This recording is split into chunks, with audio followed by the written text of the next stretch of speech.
नमस्कार। स्टॉर्शन मूल विशिष्ट एवं व्यक्ति का सिद्धांत। Peter Frederick Strawson, theory of basic particulars and persons. वर्णनात्मक तत्वमीमांसा बनाम संशोधनात्मक तत्वमीमांसा।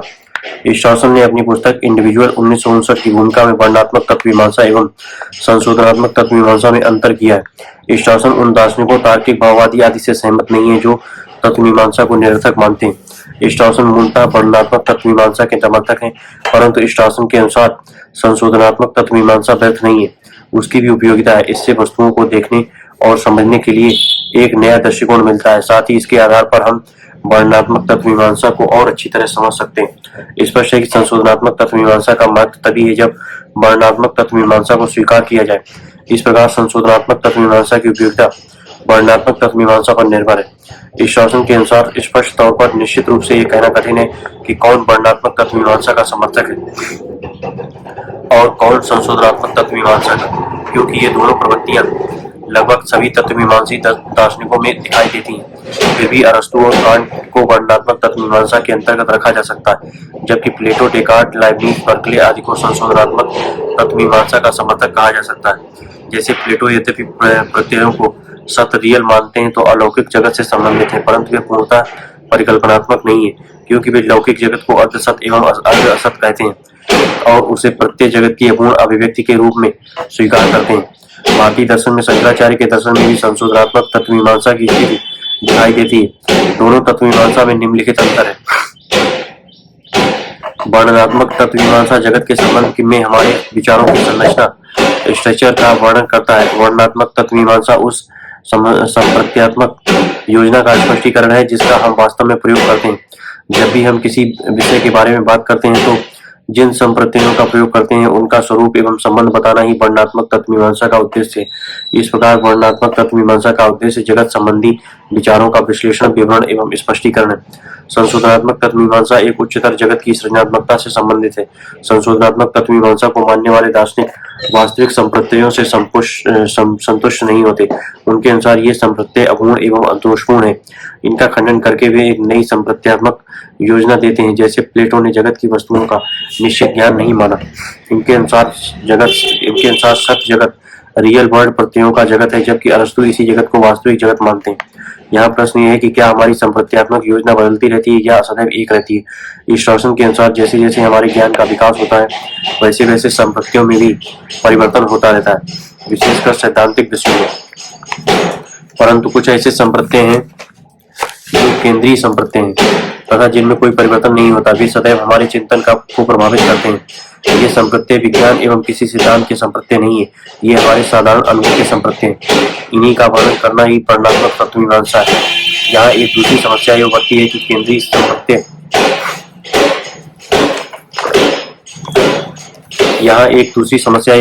केंद्रीय संप्रत्यय अपरिवर्तनशील है और उनका यदि एक बार वर्णन हो चुका है तो फिर उन पर पुनः विचार की आवश्यकता क्यों है। यहाँ स्टॉर्शन ये कहते हैं कि यद्यपि इन केंद्रीय संप्रत्ययों में परिवर्तन नहीं होता, किंतु उन्हें व्यक्त करने वाली भाषा में परिवर्तन होता रहता है। सत्य या विषय को ठीक से समझने के लिए उसे समसामयिक भाषा में व्यक्त करना आवश्यक है।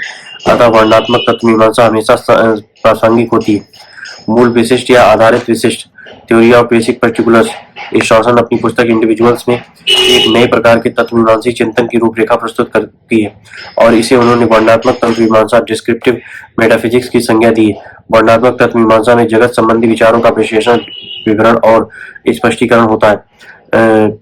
स्टॉर्शन जगत संबंधी विचारों की संरचना के विवरण के क्रम में मूल भाव या सार केंद्र को पकड़ने का प्रयास करते हैं।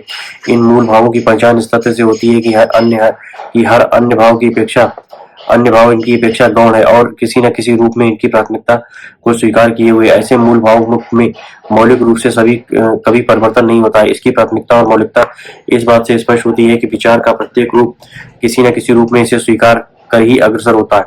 स्टॉर्शन के अनुसार इन मूल भावों के अंतर्गत भौतिक शरीर, मेटेरियल बॉडीज एंड व्यक्ति पर्सन आते हैं। भौतिक शरीर को ही वे मूल विशेष, बेसिक पर्टिकुलर कहते हैं तथा व्यक्ति की अवधारणा को भी आद्य, प्रिमिटिव कहते हैं। स्टॉर्शन ने अभिज्ञान आइडेंटिफिकेशन के दृष्टिकोण को मूल विशेष पर विचार किया है। इस शासन ने अभिज्ञान इनके दृष्टिकोण से मूल विशेष पर विचार किया है। इनके अनुसार हम वस्तुओं के संबंध में बातचीत करते हैं और ये समझते हैं कि किस वस्तु के विषय में बातचीत की जा रही है, अर्थात वस्तुओं के संबंध में बातचीत के माध्यम से वस्तु की पहचान की जा रही है। यह इसलिए संभव है क्योंकि जिस वस्तु के विषय में कथन किया जा रहा है वह इस जगत में स्थित वस्तु है और ये जगत एक एकीकृत दैसिक कालिक योजना के अंतर्गत जगत है। इस कारण प्रत्येक वस्तु दैसिक और कालिक रूप से अन्य सभी वस्तुओं से संबंधित है, अतः हम जान पाते हैं कि किस वस्तु के विषय में कथन किया जा रहा है। यहाँ पर दो प्रश्न उभरते हैं। नंबर एक, क्या देश काल जगत में स्थित वस्तुओं से कुछ ऐसी वस्तुएं हैं जिन्हें मूल विशेष कहा जा सकता है? क्या नंबर दो, क्या दैसिक और कालिक योजना के आधार पर हम इस प्रश्न का उत्तर दे सकते हैं? इन दोनों प्रश्नों का उत्तर एक दूसरे से संबंधित है। इस शासन के अनुसार मूल विशेष वे वस्तुएं हैं जिनके अभिज्ञान के लिए उनसे भिन्न वस्तुओं की आवश्यकता नहीं है, अर्थात मूल विशेष वे हैं जिनका हम प्रत्यक्ष अभिज्ञान कर सकते हैं, और यदि अन्य वस्तु की आवश्यकता अभिज्ञान के लिए पड़ती है तो वह भी मूल विशेष होती है। लेकिन जिन वस्तुओं का अभिज्ञान पहले प्रकार की वस्तुओं पर निर्भर है वे मूल विशेष नहीं है। जगत की सभी वस्तुओं को इन दो प्रकारों में बांटा जा सकता है। यहाँ शासन ये कहते हैं कि किसी भी विशेष की पहचान का आधार यही है कि क्या हम उस विशेष को अपने काल या स्थान की दृष्टि से संबंधित विशेषों की व्यवस्था में स्थान दे सकते हैं। जब नए विशेषों की पहचान इन ज्ञात विशेषों की वैचारिक व्यवस्था के अनुरूप होता है, तब वह नया विशेष भी उस व्यवस्था का अंग बन जाता है। इस शासन के अनुसार पहचान की दृष्टि से कुछ ऐसे विशेष हैं जिन्हें प्राथमिक या मूल विशेष कहा जा सकता है, अर्थात विशेषों की कुछ ऐसी कोटि है जिनके आधार पर ही अन्य विशेषों की पहचान की जा सकती है। दूसरी ओर उन विशेषों की पहचान के लिए अन्य विशेषों की पहचान आवश्यक नहीं होती है। इस शासन इन प्रकार के मूल विशेष के अंतर्गत भौतिक शरीर को स्वीकार करते हैं। डेकार्ट ने भौतिक वस्तु का सार, गुण विस्तार, एक्सटेंशन को माना था। लॉक ने इस संदर्भ में ठोसपन, सॉलिडिटी को स्वीकार किया। इस शासन इन दोनों से भिन्न ये मानते हैं कि भौतिक वस्तु का अनिवार्य लक्षण यह है कि उसमें स्पर्श के कुछ लक्षण हो, अर्थात यदि उसे स्पर्श किया जाए तो प्रतिभूति की अनुभूति हो।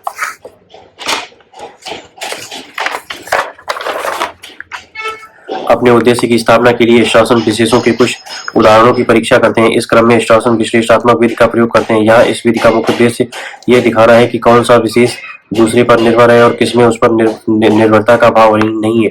ये शासन एक एक करके अनेक उदाहरण प्रस्तुत करते हैं और ये सिद्ध करते हैं कि विश्लेषण के क्रम में अंततः भौतिक वस्तु ही एक ऐसी कोटि के रूप में शेष रह जाती है जो पर निर्भरता से रहित है, अर्थात जिसकी पहचान के लिए किसी अन्य विशेष की पहचान की कोई आवश्यकता नहीं है। इस शासन के अनुसार संवेदनाओं, भावनाओं, स्मृतियों, सेंसेशंस, इमोशंस एंड मेमोरीज, मानसिक घटनाओं या तार्किक भाववादियों द्वारा स्वीकृत इंद्रिय प्रदत्त सेंस डाटा को वैयक्तिक विशेष, प्राइवेट, पर्टिकुलर या निजी विशेष आदि कहा जा सकता है, परंतु इन्हें मूल विशेष नहीं माना जा सकता क्योंकि इनकी पहचान के लिए उस व्यक्ति की पहचान आवश्यक है जिसके साथ यह घटित होता है। कुछ लोग इन संवेदनाओं आदि को ही मूल विशेष, बेसिक, पर्टिकुलर मान लेते हैं, परंतु वे भूल जाते हैं कि दांत का दर्द, मीठेपन की अनुभूति जैसे किसी निजी अनुभवों के लिए यह पहचान आवश्यक है कि आखिर यह दर्द या अनुभूति किसे हो रहा है। स्पष्ट है कि इस शासन के अनुसार वैयक्तिक अनुभवों से प्राप्त गुण प्राथमिक नहीं है। पूर्व सार्वजनिक अनुभूतियों से प्राप्त विशेष भी अपने संपूर्ण रूप में मूल विशेष नहीं है। सार्वजनिक वस्तुओं के दो पक्ष हैं।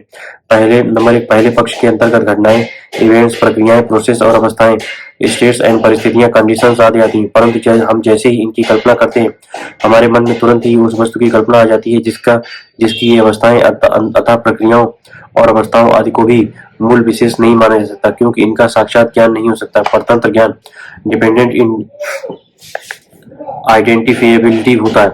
नंबर दो, दूसरे प्रकार की सार्वजनिक वस्तुएं, भौतिक पिंड, मटेरियल बॉडी शेष रह जाते हैं जो सार्वजनिक एवं गोचर हैं तथा जिसकी कल्पना करने में किसी अन्य अवस्था, घटना या परिस्थिति आदि की कल्पना की आवश्यकता नहीं होती। इस प्रकार शासन अपने विश्लेषण विधि द्वारा सभी विकल्पों का निरसन करते हुए ये कहते हैं कि सभी दृष्टियों से भौतिक शरीरधारी वस्तु ही मूल विशेष के रूप में स्थापित हो पाती है क्योंकि इसकी पहचान किसी अन्य पर निर्भर नहीं है। इसमें पहचान की सारी शर्त पूरी होती है। इनकी पहचान साक्षात एवं तात्कालिक, इमीडिएट है। साथ ही साथ अन्य विशेषों की पहचान, उनकी स्थापना एवं व्याख्या भी उनके आधार पर संभव हो पाती है। इसलिए भौतिक शरीर ही मूल विशेष के रूप में स्वीकार किया जा सकता है। आलोचना, स्टासन के ने भौतिक शरीर का मूल लक्षण स्पर्श को माना है, परंतु इसे प्रत्येक संदर्भ में स्वीकार नहीं किया जा सकता। उदाहरण स्वरूप प्रकाश, गैस आदि भी भौतिक वस्तुएं हैं, परंतु स्पर्श के आधार पर इनकी व्याख्या करना कठिन है। संशोधनात्मक तत्व मीमांसा के दृष्टिकोण से अनेक मूल विशेष हो सकते हैं, जैसे आत्मा, ब्रह्म, निरपेक्ष, प्रत्यय, शून्यता आदि, परंतु वर्णनात्मक तत्व मीमांसा और अभिज्ञान आइडेंटिफिकेशन के दृष्टिकोण को देखने पर स्टॉर्सन का मत उचित प्रतीत होता है, क्योंकि मानसिक अवस्थाएं, घटनाएं, परिवर्तन आदि भौतिक वस्तुओं पर ही निर्भर करते हैं। व्यक्ति का संप्रत्यय, कॉन्सेप्ट ऑफ पर्सन। स्टॉर्सन साधारण भाषा दार्शनिक, ऑर्डिनरी लैंग्वेज फिलोसफर है और वे ये मानते हैं कि साधारण भाषा के आधार पर ही एक विशेष प्रकार की तत्व मीमांसा की स्थापना की जा सकती है।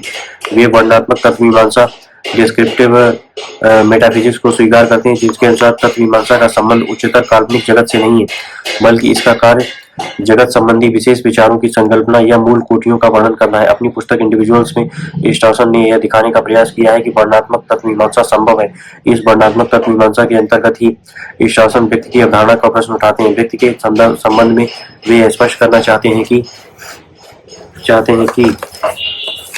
व्यक्ति का संप्रत्यय या व्यक्ति क्या है। नंबर 1, व्यक्ति का संप्रत्यय या व्यक्ति क्या है, या व्यक्ति के संप्रत्यय का हम किस अर्थ में प्रयोग करते हैं। स्टॉर्सन के अनुसार हम में से प्रत्येक व्यक्ति अपने स्वयं में तथा अन्य वस्तुओं में अंतर करता है। इसी प्रकार प्रत्येक व्यक्ति अपनी अवस्था एवं अन्य की अवस्था में अंतर करता है। वहाँ प्रश्न है कि यह अंतर किस आधार पर किया जाता है और यह अंतर क्यों उसी आधार पर किया जाता है। इसके लिए आवश्यक है कि हम ये देखें कि हम अपने लिए किन किन विधियों का प्रयोग करते हैं। स्टॉर्सन के अनुसार हम अपने लिए कई प्रकार के विधियों, प्रेडिकेट्स का प्रयोग करते हैं। हम अपने ऊपर चेतन गुणों का आरोपण करते हैं, जो अभिप्राय, संवेदना, विचार, इच्छा, क्रिया आदि से संबंधित होते हैं। जैसे मैं इस समय दर्द में हूँ, संवेदन प्रयोग। मैं यह कार्य करने जा रहा हूँ, क्रिया का प्रयोग आदि। ऐसे चेतन गुणों के आरोपण का केवल एक आयाम है। इनका आरोपण केवल चेतन प्राणियों पर हो सकता है। पुनः हम अपने ऊपर कुछ अचेतन गुणों का भी आरोपण करते हैं। यहाँ इन भौतिक गुणों के आरोपण के 2 आयाम हैं। हम इन्हें अपने ऊपर भी आरोपित करते हैं और वस्तुओं के ऊपर भी आरोपित करते हैं। जैसे मेरी लंबाई 6 फीट है, मेरा वजन 60 kg है आदि। पुनः वस्तु 6 फीट लंबी है, वस्तु का वजन 60 kg है, या आदि। यहाँ इन भौतिक गुणों के आरोपण को लेकर समस्या नहीं है। समस्या तब उत्पन्न होती है जब चेतन गुण एवं अवस्थाओं की बात की जाती है। स्टॉर्सन कहते हैं कि इस आरोपण की स्थिति को देखते हुए हमारे समक्ष 2 प्रश्न उभर कर सामने आते हैं। नंबर 1, चेतना की विभिन्न अवस्थाओं का कोई विषयी या स्वामी किसी को क्यों माना जाए। यह कैसे संभव है कि चेतना की स्थितियों एवं भौतिक लक्षणों को एक ही विषयी या स्वामी पर आरोपित किया जाता है। स्टॉर्सन के अनुसार इन दोनों प्रश्नों का उत्तर देकर ही व्यक्ति के संप्रत्यय की सम्यक रूपेण व्याख्या की जा सकती है। लेकिन स्टॉर्सन इन दोनों प्रश्नों का उत्तर देने से पहले उन 2 सिद्धांतों पर विचार करते हैं तथा उसका खंडन करते हैं, जिन्होंने अपने इस संबंध में अपने मत प्रकट किए। नंबर 1, स्वामित्व सिद्धांत या कार्टेजी द्वैतवाद। अस्वामित्व सिद्धांत, नॉन ओनरशिप थ्योरी। अस्वामित्व सिद्धांत, नो ओनरशिप थ्योरी का खंडन। स्टॉर्सन पहले अस्वामित्व सिद्धांत का खंडन करते हैं। अस्वामित्व सिद्धांत के अनुसार मानसिक अवस्थाओं या अनुभवों का कोई स्वामी नहीं है। अनुभव होता है परंतु कोई अनुभव करता नहीं है। ह्यूम, विटगेन्स्टीन एवं स्लिक के विचारों में इस सिद्धांत की झलक मिलती है। ह्यूम के अनुसार हमारे संस्कारों एवं प्रत्ययों का कोई स्वामी नहीं है। ह्यूम आत्मा को परिवर्तनशील संस्कारों या प्रत्ययों का एक प्रभाव मानते हैं। अस्वामित्व सिद्धांत के अनुसार दोनों प्रश्न गलत हैं, क्योंकि न तो शारीरिक अवस्थाओं का और न ही मानसिक अवस्थाओं का कोई विषयी या स्वामी है। इस सिद्धांत के अनुसार कि हमारी अनुभूतियों को किसी शरीर में विद्यमान भले ही मान लिया जाए, पर इन अनुभूतियों का धारक या स्वामी कोई आत्मा या पुरुष है, इसे स्वीकारा नहीं जा सकता। इसका कारण यह है कि स्वामित्व का प्रश्न केवल उन्हीं वस्तुओं के संदर्भ में होता है जिन्हें जहाँ स्वामित्व का हस्तांतरण किया जा सकता है, किंतु व्यक्ति की अनुभूतियों का हस्तांतरण नहीं किया जा सकता। अतः अनुभवों के स्वामी की बात करना निरर्थक है। एक दूसरे अर्थ के अनुसार चेतन अनुभवों या स्थितियों की व्याख्या कारणात्मक रूप से विशेष शरीर को मानकर की जा सकती है। स्टॉर्सन अस्वामित्व सिद्धांत की उपरोक्त अवधारणा का खंडन करते हैं। स्टॉर्सन ये कहते हैं कि इस सिद्धांत में यह मान लिया गया है कि अनुभव कारणात्मक रूप से विशेष शरीर पर निर्भर है। स्टॉर्सन यहाँ यह प्रश्न उठाते हैं कि आखिर हम इस स्थिति का वर्णन किस प्रकार से कर सकते हैं।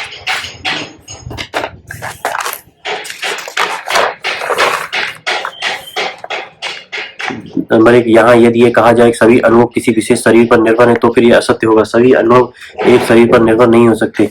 यदि यहाँ यह कहा जाए कि मेरे अनुभव का अर्थ है मेरे शरीर पर निर्भर अनुभव हो तो फिर यह पुनर्कथन हो जाएगा। यहाँ यह बताया जा रहा है कि मेरे अनुभव का क्या अर्थ है, अर्थात मेरे शरीर पर निर्भर अनुभव। यहाँ दोनों का अर्थ एक ही है। ऐसी स्थिति में यह पुनर्कथन हो जाता है। इससे किसी मत या सिद्धांत की स्थिति नहीं हो पाती है। यहाँ यदि ये कहा जाए कि मेरा अनुभव मेरे शरीर पर निर्भर है तो फिर यहाँ प्रश्न ये उठता है कि वह मेरा शब्द का प्रयोग किस संदर्भ में किया जा रहा है। क्योंकि ये तब अनुभव और शरीर के अलावा मैं भी हूँ। यहाँ वस्तुतः मेरा संबंध का प्रयोग उसी तार्किक संदर्भ में किया जा रहा है जिसका अस्वामित्व सिद्धांत के समर्थक खंडन करते हैं। यदि अनुभव का कोई विषय नहीं है तो फिर मेरा अनुभव का कोई अर्थ नहीं होगा, और जब मेरा अनुभव का प्रयोग नहीं किया जाएगा तो फिर इस सिद्धांत को सार्थक रूप से व्यक्त भी नहीं किया जा सकता। अस्वामित्व सिद्धांत को अस्वीकार करने पर एक ही पुरुष की चेतना की अस्वामित्व सिद्धांत को स्वीकार करने पर एक ही पुरुष की चेतना की एक स्थिति का चेतना की दूसरी स्थिति से अंतर नहीं किया जा सकता। अंतर तभी किया जा सकता है जब चेतना की विविध स्थितियों का कोई एक आधार हो और जो उनमें पृथकता का निर्धारण कर सके। दो व्यक्तियों की एक ही प्रकार की चेतना स्थितियों में भी अंतर कर पाना असंभव हो जाएगा। तो मैं दर्द में हूँ और वह दर्द में है, इसमें निहित अंतर की व्याख्या आत्मा के संदर्भ में ही की जा सकती है। इस प्रकार स्टॉर्सन ये दिखाते हैं कि नो ओनरशिप थ्योरी गलत है। यह सिद्धांत स्वामित्व के अर्थ को स्वीकार करने के लिए बात है जिससे यह खंडन करता है। वस्तुतः प्रत्येक अनुभव के लिए विषयी स्वामी का होना आवश्यक है। स्वामित्व सिद्धांत या कार्टेशियन द्वैतवाद का खंडन। स्वामित्व सिद्धांत के अनुसार मानसिक घटनाओं या अनुभवों, चेतन अवस्थाओं का स्वामी विषयी या अधिष्ठान मन या आत्म तत्व है। डेकार्ट या उसके अनुयायी इस मत के समर्थक हैं। द्वैतवादी डेकार्ट के अनुसार दूसरा प्रश्न गलत है, क्योंकि चेतन और अचेतन भौतिक विशेषताओं का प्रयोग या आरोपण एक ही वस्तु के लिए नहीं होता है। चेतन गुण या विशेषताओं का प्रयोग मन या आत्मा के लिए होता है। दूसरे शब्दों में मन या आत्मा ही चेतन विषयों का विषयी या स्वामी, जबकि अचेतन या भौतिक अवस्थाओं का आरोपण शरीर के लिए किया जाता है, आत्मा या मन के लिए नहीं। व्यक्ति वस्तु दो द्रव्यों का संयोग है, मन और शरीर। ये दोनों द्रव्य परस्पर भिन्न एवं परस्पर स्वतंत्र हैं। इनमें मन चेतन स्थितियों का स्वामी है, जबकि भौतिक लक्षणों का आधार शरीर है। स्वामित्व सिद्धांत के विरुद्ध आक्षेप। स्टॉर्सन के अनुसार स्वामित्व सिद्धांत को स्वीकार नहीं किया जा सकता, क्योंकि नंबर 1, इसे मानने पर हमारी संपूर्ण अनुभूतियां वैयक्तिक हो जाएंगी। इसे मानने पर हमारी संपूर्ण अनुभूतियां वैयक्तिक हो जाएंगी। अनुभूतियों के वैयक्तिक एवं सीमित होने पर मैं दर्द में हूँ यह कोई अन्य व्यक्ति नहीं समझ सकता, और इसे दर्द हो रहा है यह मैं नहीं जान सकता। हम दूसरे के दर्द आदि को उसके शारीरिक लक्षणों या गतिविधि के आधार पर जानते हैं, जबकि यहाँ यह कहा गया है कि दर्द चेतन अनुभूति का संबंध मन से है और मन की सत्ता शरीर से पृथक और स्वतंत्र है, क्योंकि मन का सीधे सीधे प्रत्यक्ष नहीं होता। ऐसी स्थिति में हम दूसरे की चेतन स्थितियों एवं अवस्थाओं को भी नहीं जान सकते। स्पष्ट है कि हम व्यक्तियों के लिए चेतन अवस्थाओं का प्रयोग नहीं किया जा सकता।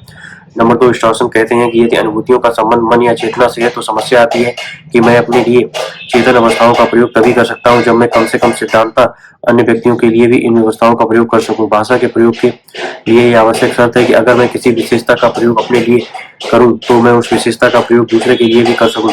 यदि किसी विधेय का प्रयोग मैं दूसरे के लिए नहीं कर सकता हूं तब उसे अपने लिए भी प्रयोग कर सकता हूं। दूसरे व्यक्तियों पर इन अवस्थाओं का प्रयोग या आरोपण तभी किया जा सकता है जब उनको पहचाना जा सके या अभिज्ञान किया जा सके। परंतु यदि चेतना शरीर से भिन्न है और यदि अन्य व्यक्ति अशरीरी आत्मा है तो उनका अभिज्ञान पहचान नहीं हो सकती। ऐसी स्थिति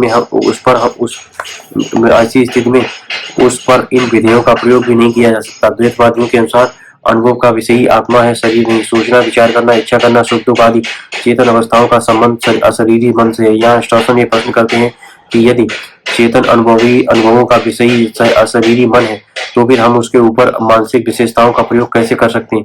यदि अन्य व्यक्ति अशरीरी आत्मा है तो फिर मैं उसकी पहचान नहीं कर सकता और तब उसके लिए चेतन गुण का प्रयोग भी नहीं किया जा सकता। जब चेतन गुणों का आरोपण दूसरों के ऊपर नहीं तो फिर उसे अपने ऊपर भी नहीं कर सकते। यहाँ डेकार्ट के अनुयायी ये कह सकते हैं कि हम सादृश्य के आधार पर अन्य व्यक्तियों की पहचान कर सकते हैं, लेकिन यहाँ स्टॉर्सन का कहना है कि दूसरों को शरीर के आधार पर पहचानने की बात तभी की जा सकती है जब मुझे पहले अपनी अवधारणा के हो जाने के बाद भी मैं दूसरों को उसके आधार पर व्याख्यायित करूंगा, लेकिन अपनी अवधारणा हो ही नहीं सकती जब तक कि अन्य व्यक्तियों की अवधारणा न हो। निष्कर्षतः यहाँ यह तथ्य उभर कर सामने आता है कि यदि मनुष्य दो द्रव्यों से मिलकर बना है तो अन्य व्यक्तियों का अभिज्ञान नहीं हो सकता और ऐसे में मुझे अपनी अवधारणा भी नहीं हो सकती। अतः डेकार्ट का द्वैतवादी सिद्धांत गलत है। स्टॉर्सन का मत। स्टॉर्सन के अनुसार व्यक्ति का संप्रत्यय एक मौलिक या आद्य संप्रत्यय है। यहाँ इस संप्रत्यय को मौलिक कहने का दो अर्थ हैं। नंबर 1, इस संप्रत्यय का निर्माण या व्याख्या अन्य संप्रत्ययों के आधार पर नहीं किया गया। इसे मूल इकाई के रूप में स्वीकार करके ही हम मानव आचरण के बारे में चिंतन या चर्चा करते हैं। इस प्रकार स्टॉर्सन एक नए और मौलिक अर्थ में व्यक्ति का संप्रत्यय प्रस्तुत करते हैं। व्यक्ति के संप्रत्यय की व्याख्या न तो शरीर के रूप में की जा सकती है और न ही शरीर रहित मन के रूप में की जा सकती है, न ही इनकी व्याख्या मन और शरीर के संयोग से के रूप में की जा सकती है। इस शासन के अनुसार पुरुष या व्यक्ति के संप्रत्यय एक विशेष प्रकार एक ऐसी वस्तु का संप्रत्यय है जिसके लिए चेतन और अचेतन दोनों गुणों का आरोपण समान रूप से किया जाता है। व्यक्ति की कोटि अन्य वस्तुओं की कोटि से अलग है। जिन विधियों का प्रयोग व्यक्ति के लिए और जड़ वस्तुओं दोनों के लिए होता है वे एम प्रेडिकेट्स जड़ विधेय कहलाते हैं। जिन विधेयों का प्रयोग केवल व्यक्ति के लिए होता है उन्हें शासन प्री प्रेडिकेट्स चेतन विधेय कहते हैं।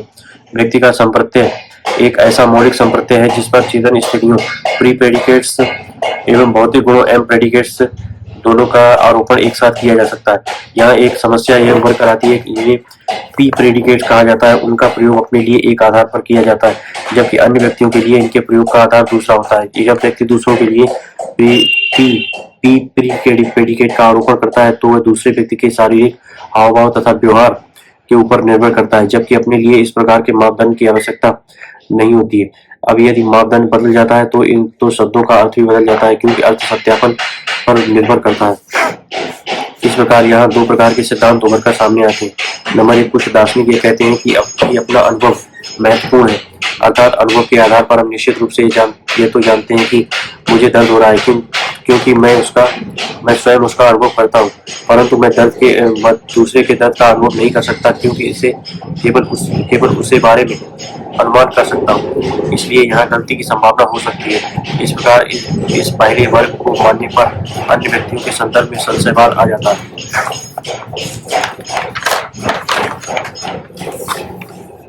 दूसरा, इस संशयवाद से बचने के लिए कुछ दार्शनिक व्यवहारवाद को स्वीकार करते हैं। ये मानसिक संपत्तियों की व्याख्या व्यवहार के आधार पर करते हैं। इसके अनुसार दर्द का अर्थ है दर्द का व्यवहार, प्रसन्नता का अर्थ है प्रसन्नता का व्यवहार। स्टॉसन के अनुसार ये दोनों सिद्धांत गलत है। यहाँ स्टॉसन का यह कहना है कि यद्यपि हम चेतन स्थितियों का प्रयोग अपने लिए और दूसरों के लिए अलग अलग मानदंडों के आधार पर करते हैं, परंतु इससे चेतन स्थितियों के अर्थ को लेकर अंतर नहीं माना जा सकता।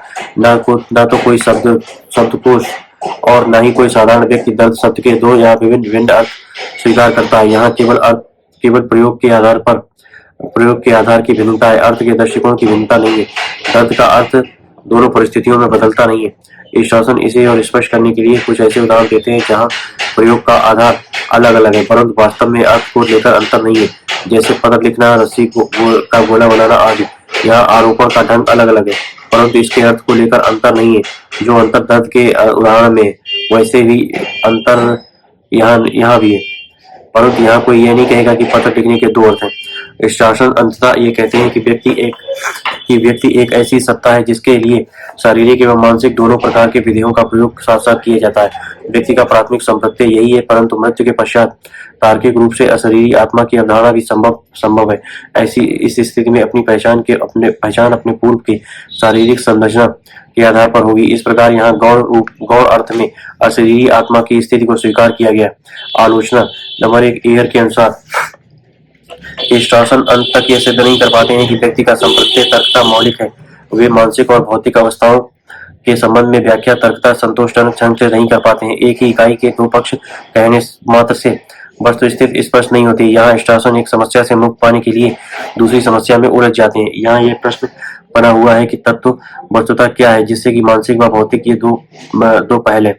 शासन का कहना है कि व्यक्ति का संप्रत्यय एक ऐसी वस्तु का संप्रत्यय है जिस पर चेतन एवं अचेतन विधियों का प्रयोग एक साथ किया जाता है। परंतु यदि हम शासन के इस मत को व्यापक रूप से स्वीकार कर ले तो फिर मनुष्य एवं पशु के बीच कोई अंतर शेष नहीं रह पाता, क्योंकि यदि हम विचार की बात छोड़ दें तो फिर बहुत सारी चेतन अवस्थाएं पशुओं में भी हैं। शासन ऐसा कोई आधार प्रस्तुत नहीं करते जिसके आधार पर पशुओं को मनुष्यों से पृथक किया जा सके। भौतिकतावादी विचारकों के अनुसार शासन की सबसे बड़ी गलती यह है कि वह अभी भी पुराने चिंतन से प्रभावित हैं। गौण रूप में भी अशरीरी आत्मा संभव नहीं है। चेतना के लिए मस्तिष्क आवश्यक है और मृत्यु होने पर चेतना, मस्तिष्क आदि कुछ विशेष नहीं रहता जिसे अशरीरी आत्मा कहा जाए। शासन ने भी यह माना है कि वह पुराने सिद्धांतों से किसी न किसी रूप में प्रभावित है। नंबर 4, शासन के दर्शन में प्री प्रेडिकेट की स्थिति पूरी तरह स्पष्ट नहीं है। शासन कहते हैं कि प्रेडिकेट केवल चेतन तत्वों से संबंधित है, परंतु पर्सन प्रेडिकेट का आरोपण चेतन तत्वों के साथ साथ भौतिक वस्तुओं पर भी किया जा सकता है। इस शासन का व्यक्ति संबंधी सिद्धांत पूरी तरह स्वीकार नहीं है, अभी भी द्वैतवाद के समर्थक हैं। इनका मत है कि इस शासन का ऐसा कहना है कि मैं जब तक अन्य के लिए चेतन अवस्था का प्रयोग नहीं कर सकता तब तक मैं उनका प्रयोग अपने लिए भी नहीं कर सकता। ऐसा कहना गलत है, क्योंकि अन्य व्यक्तियों के न होने पर भी मुझे अपनी अवधारणा हो सकती है। द्वैतवादियों के अनुसार दूसरों के शरीर को देखकर दूसरों का अनुमान लगाया जा सकता है, अर्थात शरीर के आधार पर दूसरों की अवधारणा बनाई जा सकती है। इस शासन का व्यक्ति सिद्धांत एक महत्वपूर्ण सिद्धांत है, जिसमें अनेक समस्याओं का समाधान करने का प्रयास किया गया, परंतु कुछ समस्याएं अंत तक बनी रहती। धन्यवाद।